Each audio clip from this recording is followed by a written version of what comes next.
Hey guys, it's me, Will. I know I'm late on the weekly pull, but a lot of crazy stuff happened. I read a bunch of stuff, and I'm ready to recommend some stuff to you. DC Rebirth happened. Captain America joined Hydra. Everybody's freaking out. I can't wait to tackle that one. Oh, wait. We got a special guest star here. Hey. Hi. Daniel, what's up, man? Why are you here? There's no more. There's no more. No more what? No more Captain America? Yeah. Why not? This was your job. You didn't get any? No. Why not? Yeah. Why not? This was your job. You didn't get any? Yeah, they sold out. They sold out? God damn it! Knock, knock, open up the door. It's Will. Alright guys, back here again, and all joking aside, I did not get Captain America #1, mainly because stores ran out of it, it flew off the shelves, but I'm here and I'm going to tackle a bunch of stuff out of my huge stack. So the first thing to tackle this free comic book day weekly pull issue is Oddly Normal. Oddly Normal. Backstory time. This would have been off my radar completely had I not watched How It Should Have Ended. Those guys are hilarious. I'm sure if you're watching me, you've at least watched one of their videos or have at least an understanding or knowing of them. But one of the artists, and probably I think writers on there, writes this. Otis Frampton, I believe. Yes, Otis actually named Oddly Normal. I think that's just kind of a little bit funny. But we get some backstory, origin, obviously, because this is issue 1. This is trying to hook you in. And this girl is a half-breed. If you're an awful person in the Harry Potter verse, they would call her a mudblood, but she's part witch, part normal. Her mother actually used to work for a newspaper in this fictitious place called Fic Nation, where all the fictional beasts, like the Narnia's creatures, the Narnia creatures, witches, wizards, and all that stuff lived. And she fell in love with this guy called Mr. Normal, and they had her, and they named her Oddly, funny enough. It's also her birthday. She has no friends. Everybody judges her because she has pointy ears and green hair. And she's had an awful day, and she's an angsty teen. So she's like, oh, I don't like my parents. God. So she has her birthday wish, and I guess her powers have come into fruition, and she makes a birthday wish that I just wish you would all disappear. She goes outside to pout, and her house disappears, and holy crap, I want to read more of this. This is a great comic. I totally recommend it. A fun adventure here. I love it, and you go, Otis Frampton. I love this. This is pretty good. You keep at it, sir. I'm a DC fanboy here, and this is probably my favorite book, and the book you've been waiting for me to talk about. So here we go. DC Superhero Gals! Yeah? It's DC Superhero Gals. I said it right the first time. This is definitely not aimed at, like, the more mature readers, the more adult readers. It's definitely, like, a good jumping on point for young women, even young men. There's some funny stuff they're doing with the DC characters here. They're talking about their finals, and I believe this is like the first part of this event they're doing called Finals Crisis. And DC had an event a couple years ago where they killed Batman called Final Crisis. So, haha, DC, you're funny. Amanda Waller is the principal. Gorilla Grodd is the vice principal. Quiltman, or Crazy Quilt, I forget the DC character's name, is like the arts and crafts teacher. They're having a lot of fun here. And I was seeing some of the panels here, like Flash and Green Lantern, or like jocks, or just like cool buddies. And I believe this is a show, or at least a short on the Cartoon Network. I have never watched it. I don't know anything. I mean, this is definitely, I think this is probably in the vein of Monster High or something of that sort. I watch TV. I see commercials, guys. I know what this stuff is. But the main story follows Supergirl. She's worried about was a teen on Krypton. We actually get to see a flashback of her taking finals and just seeing how school was on Krypton. And she runs home to the Kents in the present, upset, going, oh, I don't think I'm going to pass. Like, I was always a flake. And just, And she talks about this time where a bunch of bully girls like let go her horse, and she had dropped her finals to go save it. And the kids go, oh, those girls, if they were around right now, I'd give them a piece of my mind, blah, blah, blah. But they raise her spirits. It's a very happy, good book. I personally, it's definitely a bit kiddish. Definitely not for me, but if you have any young readers, any young women who want to get into comics and love these female superheroes, or even young men, if they have a crush on Supergirl or Wonder Woman or Harley Quinn, because I was a little boy too once. I had a crush on these girls too. It's definitely a fun read. Just not for me. Speaking of Harley Quinn number one. One of the free comic book day. Oh no, one of the places I went to free comic book day had ran out of issues, so they were giving away stuff from Halloween Comic Fest, which I didn't know about. But I also didn't pick Harley Quinn number one up when it came out during the New 52. One of Harley's old patients has passed away and bequeathed her his apartment, and she's the main story of this is her getting to that apartment, and it's like near like a freak show and all these other crazy carnival-esque things, and like it's like perfect for her because like she worked for the Joker, she's wild and crazy, and used to be a psychiatrist and all that. The rent is ridiculous, and she's got to find a way to pay it, and she befriends everybody there, obviously because Harley's got that magnetic personality, and she like dresses up back as Harley Quinzel and becomes a psychiatrist, does all kinds of crazy stuff. I'm still happy I didn't pick this up when it initially came out and I got it for free. It's still a good read if you really love the character of Harley Quinn. Definitely pick it up. Just not for me. I love Harley Quinn. I like her more in a team, and maybe just this isn't the book for me to read with Harley Quinn in it. Second, Suicide Squad number one. Another book that came out during the initial launch of the New 52, and Harley Quinn's a prominent member of this. The team, the Suicide Squad, we're just thrown right into the middle of a mission. They are being attacked by this guy who looks like Scarecrow and is like interrogating, going, "Oh, tell me who you're working for," blah blah blah. Like they're going nuts, going crazy. And in that, like if we get a few panels about the team members, a little bit about Harley, a little bit about Deadshot. King Shark's in this. Funny enough, he's a Hammerhead in this interpretation. I don't know if he's always been a Hammerhead, but I know the Flash TV show did him as like a Great White. Just one of them, Dr. Savant, reveals like, "Oh, Amanda Waller is here," like, "Oh," and just like rats everyone else out. And they're like, "Oh, you idiot!" Like they wanted this the whole time. They kill him, obviously, and it's revealed that this was a test to see if they were ready to be a part of the Suicide Squad, and now the real mission begins. Or does it? I am really intrigued with this. I want to read more Suicide Squad, so I'm a little bit more ready for the movie. Because my only introduction to them is through Assault on Arkham, with episodes that they were featured in prominently. They even got Harley Quinn for a few seconds, so that's pretty awesome. And just, that's probably about my only exposure to them. This book got me excited. I would definitely pick up the graphic novel. I would definitely pick this up if you can find it cheap. Suicide Squad number one. Go ahead and pick it up. Next, guys, I tackled Civil War II, the free comic book day issue. There's also a side story about the all-new, all-different Avengers. So, I don't know if you guys have been following the movies, TV shows, or all that stuff, but the Inhumans are kind of a big deal.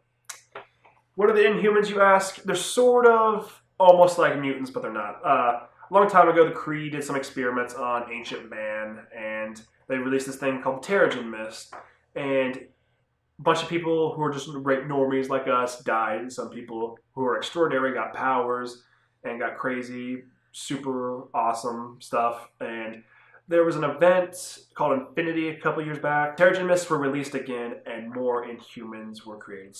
But anyway, a new Inhuman has emerged.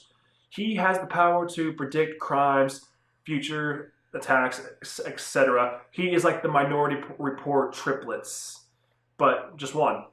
We meet Rhodey and Captain Marvel, which hopefully you guys know who those guys are. Apparently they're in a relationship right now. I did not know that. That was cool. I'd like to see more of that dynamic in this book, and just maybe a series with those guys. But anyway, the new Inhuman, is brought in, and he tells them Thanos is going to attack this one area, and they want to test this guy out, see if like he's right and how accurate this guy's descriptions of the future are. And lo and behold, Thanos shows up with like a giant gun of all things. He's after the Cosmic Cube. Avengers just wreck him. It's just not a good time if you're Thanos, and that is probably enough for now of that first story. But that's what Civil War II is going to revolve around. If they should use this guy as like a weapon or not to. Those are the two sides. Captain Marvel wants to use him. Team Iron Man does not, and just wants things to go as they're supposed to be planned. Because if you keep predicting the future and course correcting it, you're going to potentially screw something up even further down the line. You don't know that. but still, it's pretty messed up. I hope I made sense there. The next story tackles the new Wasp, which I didn't know they were doing, and it actually gave me a good jumping on point for all new, all different Avengers. I really wanted to read that book ever since the last Free Comic Book Day because it set up the team wonderfully. And oh my god. But this character has been obsessed with Hank Pym's technology and just the Wasp and Ant-Man in general. And we get to see some backstory on her. She wants to meet Hank Pym and goes to his house on apparently the day he dies in the Marvel Cinematic Universe. Not in the Marvel Cinematic Universe, in the Marvel Comic Universe. So she breaks into his house, takes some of his technology, and becomes a pseudo-Wasp. This is in the past, but now she's going to potentially join the all-new, all-different Avengers. She seems very interesting. If you really are interested in Civil War II or some good jumping on points in the Marvel Universe, this is a good book to pick up. I totally recommend it. I hope you grabbed it on a Free Comic Book Day. If not, Alright, I did get one Captain America.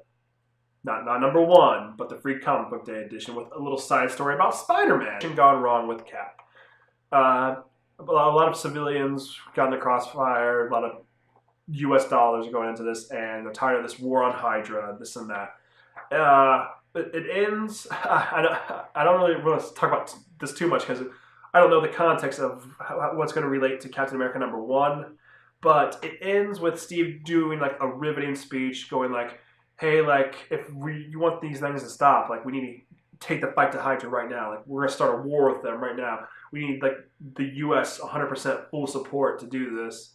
And we get, like, a sight of the Red Skull going, oh, hey, Captain Rogers, like, I'm going to meet you soon. It's very, like, interesting, and knowing what I know now about the Hail Hydra stuff, I kind of want to know, like, what Red Skull means by that.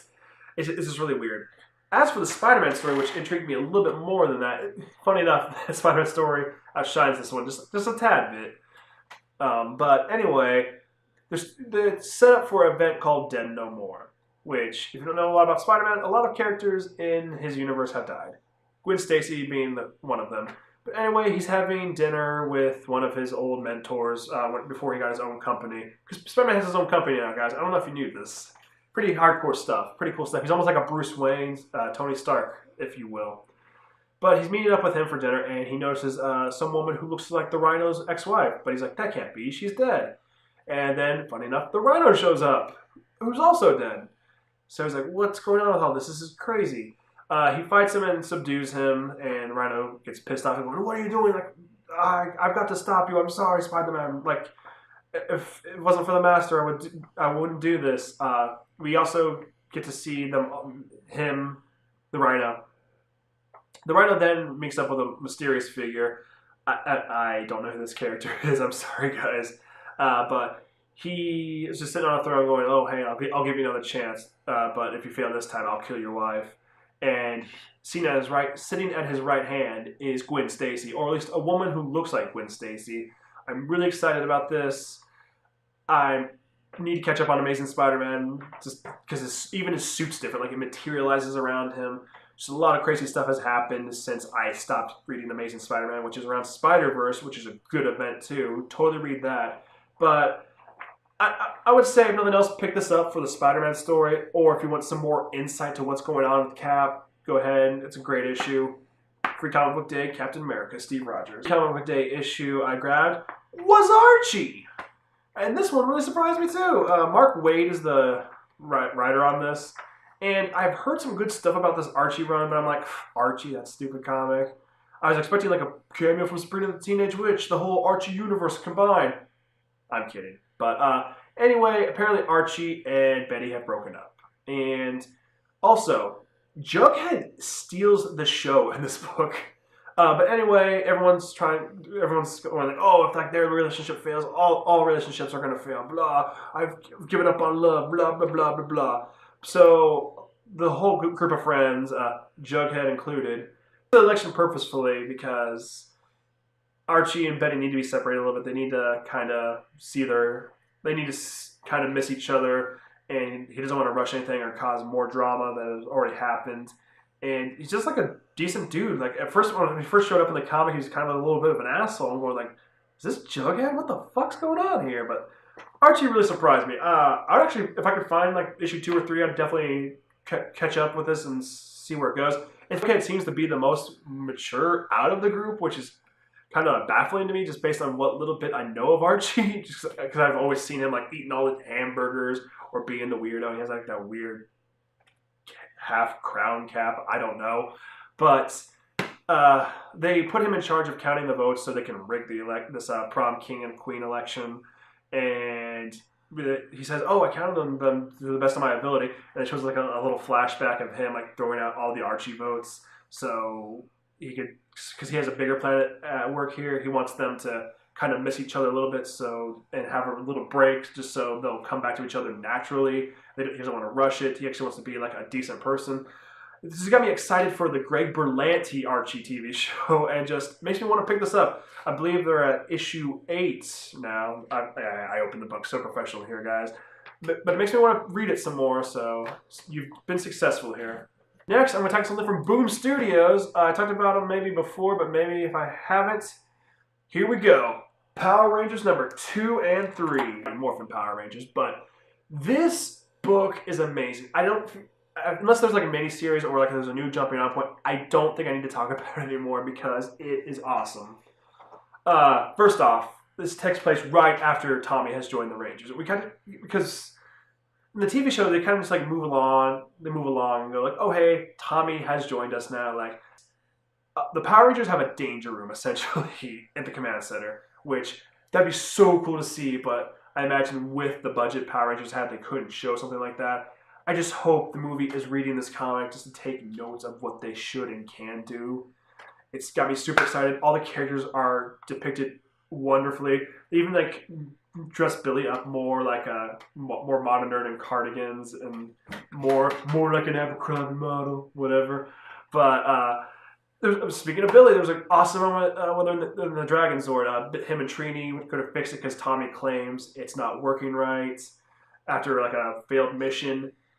And he's like, oh, I'm glad Tommy's with us. Like, he gets along with us all great. And he's like, well, mainly more you guys, not me. And Trini's like, why do you say that? And he's like, well, I'm not the athletic type or like as handsome as Tommy or like Jason or as tall. And like, Trini's like trying to butter him up, going like, hey, like you're pretty all right. No, but Trini's like, no, you're handsome. Billy, don't be down on yourself. You're a great guy. Etc. etc. Like that kind of got me in the feels because I was a bit of a nerd like Billy, and was like, Power Rangers making me feel stuff like Power Rangers showrunners or Saban or Nickelodeon, whatever. Get these guys to do the next season of Power Rangers, please. It's got me so excited and great stuff. Tommy's also being overwhelmed with everything. Like he feels like he's not good enough to be in the Rangers. He feels like the Rangers doubt him, and we find out later that the Zords. Like Dragon Zord and all that stuff. Apparently, they can get the vibe off you, like if you're not feeling right or if you're not fully in control. Like, let's say for instance you were drunk, piloting Megazord, the Zord would not listen to you. Or if like you had a bad day, you're stressed out, and you're like not in the zone, like they'll malfunction, which is what happened in the first issue. They ended up destroying a bridge accidentally. But we find that, speaking of Power Rangers, that's perfect right now.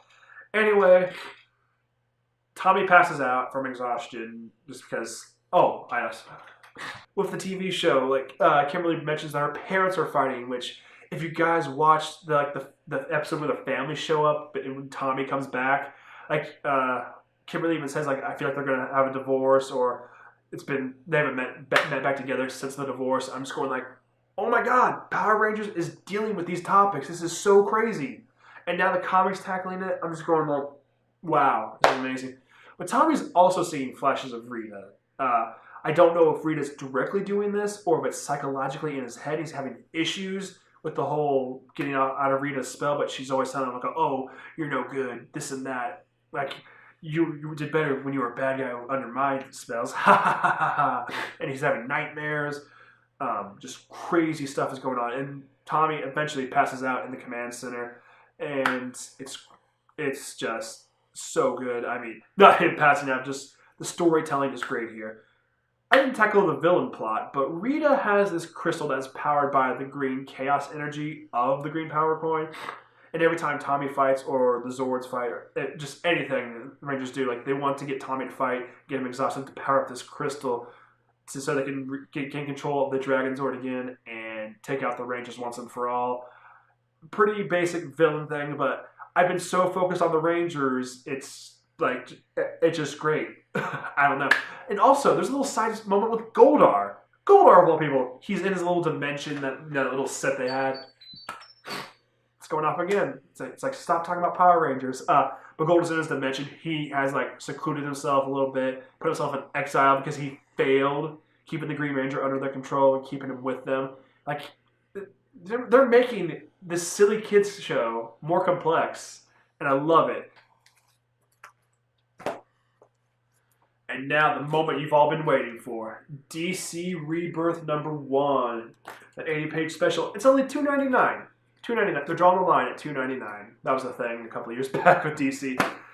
But DC Rebirth, let me think. It was awesome. I'm not just trying to fanboy out here, but it is so good that DC has learned that the New 52 wasn't that great, or was definitely a misstep. There's some good elements there. I like the New 52. It was actually a big jumping on point for me. I read a lot more stuff around that point, but there was something missing, and they addressed it here in this book, but I just feel like they needed a book to say what was continuity, what was not. Like there was just so many editorials going on, like, oh hey, there's only 5 years, like DC only had 5 years, so technically Batman only had Robin each one of those years, but then they made it 10. It just so much craziness. That's just one of the examples. Batman and Green Lantern weren't affected by the New 52 for at least a little bit. Just, you need to take a step back. We need to talk about Rebirth. Wally West, the original Kid Flash, and the second more modern Flash, or the Flash we know from the Justice League show, has been kicked out of our universe. Like, he's in the Speed Force, and he's trying to get back. He gives us a little backstory on himself, and is trying to find a tether to come back to our world. He brings up the Flashpoint experience and everything that has happened to cause this. He's claiming he knows what is doing this, or what erased our hope, but his main mission is to come back. And there's just so many cool things. Like, he say this book is a bit jarring if you haven't been reading DC for the past several years, or mainly just Flash books, but Wally recaps all that stuff, and I'm kind of going I didn't know some of this stuff while he's telling me, but he's got me caught up. I'm going along. I like it. There's a lot of great art here. The little DC Sistine Chapel. The Sistine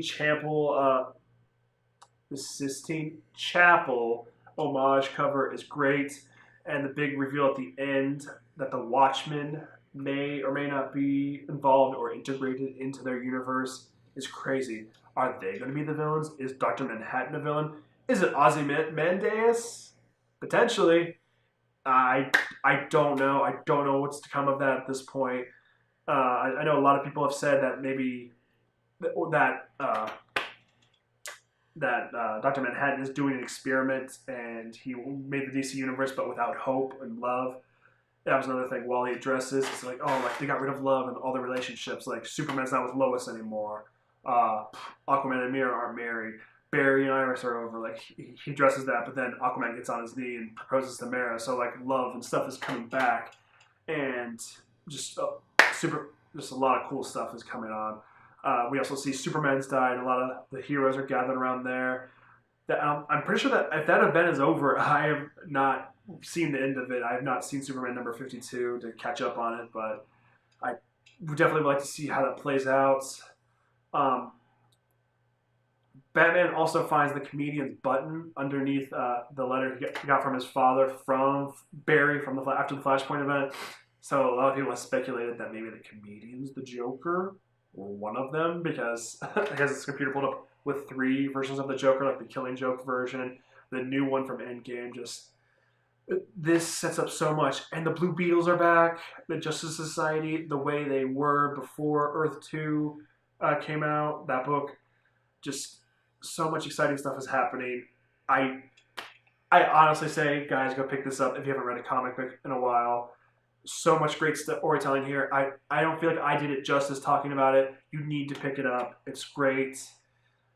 And if you like this, you need to go pick up some more DC books because these next couple of weeks they're doing these one-shots for the DC Rebirth to get you hooked on.